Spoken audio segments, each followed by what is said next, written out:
So I was diagnosed when I had just turned 12 years old.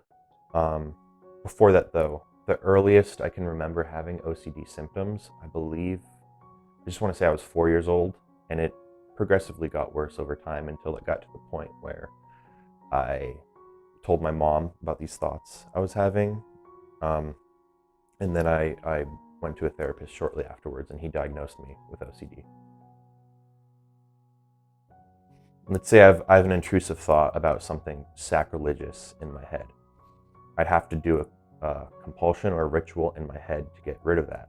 So usually in the case of the religious stuff, it was a prayer. And me personally, I'm not really religious, but just because of the OCD, I had to say uh, like prayers over and over again to sort of neutralize the thought that I had in my head, or else I feared that God would punish me somehow, or I'd be sent to hell, or something like that.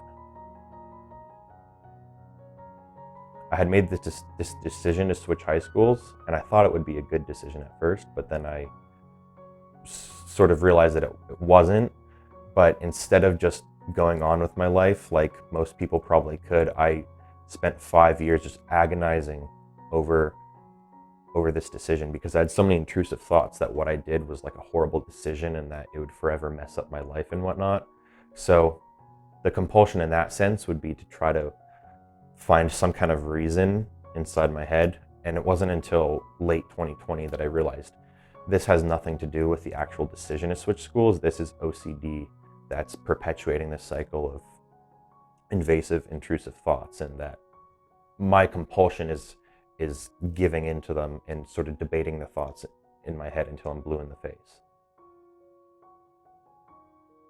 I was depressed for about 8 years, and it's common for people with OCD to have depression. It's about a 50% rate. Um, so yeah, I was depressed for about 8 years, and it's something I still think about today and get kind of sad about, that like I missed out a lot on my developmental years and whatnot to this illness.